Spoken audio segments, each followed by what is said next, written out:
समस्त praise the Lord. आसंतु आज जीवंत प्रतिज्ञायुक्त वाक्य माने देखिजिबा गलातिय 4 तार 29। किंतु शारीरिक स्वभाव अनुसार जे जात से जेपरी से समय रे आत्मा को प्रतिज्ञा अनुसार जे जात तांको ताड़ना करुथिला सेही परी एबे मध्य घटुअछि। Praise the Lord.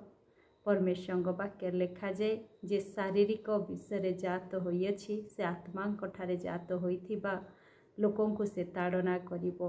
निश्चय परमेश्वर वाक्य अनुसार आमाने जदि देखिबा आउ अब्राहम कर 2टी संतान थिले, जड़े दासींकर संतान आउ जड़े प्रतिज्ञार संतान जहाँ स्वाधीनता स्त्रीर संतान।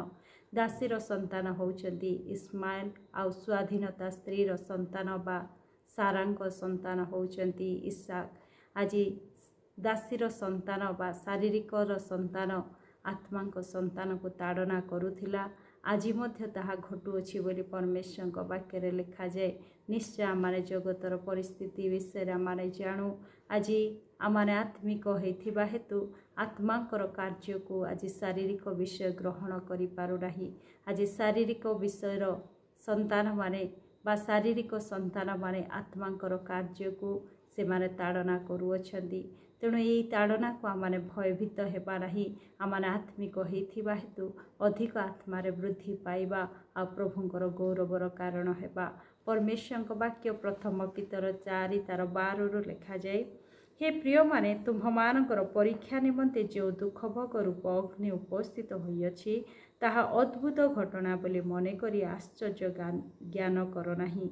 बरं जो परिमाण रे ख्रीष्टंक दुख भोगर सहभागी हेउछ से परिमाण रे आनंद कर, जेपरि ताहांक महिमा प्रकाशित हेबा समय मध्य तुम्हे माने महानंद रे आनंदित हेबो। Praise the Lord. प्रभुंकर वाक्य लिखा जे हे प्रिय माने तुम्भमानकर परीक्षा निमंते जो दुख रूप अग्नि उपस्थित होइछि ताहा अद्भुत घटना बोली ज्ञान कर नाही। कारण शारीरिक विषय केवे मध्य आत्मांक विषय को ग्रहण करि पारिबो नाही। परमेश्वर वाक्य आमे देखिलु दासीर संतान स्वाधीनता स्त्रीर संतान को से ताड़ना करुथिला। आज मध्य जगतरे आज जो माने शारीरिक भाव रही अछंती निश्चय आत्मिक लोकों को से माने ताड़ना करुअछंती। तेणु ताहा आमाने आश्चर्य विषय बोली मने करिबा नाही। किंतु प्रभु ख्रीष्टंकर दुख भोगर सहभागी हेबा निमंते आमाने ताहा आनंदर विषय बोली मने करिबा। ताहांक द्वारा माने महिमारे प्रकाशित हो पारिबा। ताहांकर ठारे महानंदरे आनंदित मध्य आमाने हो पारिबा।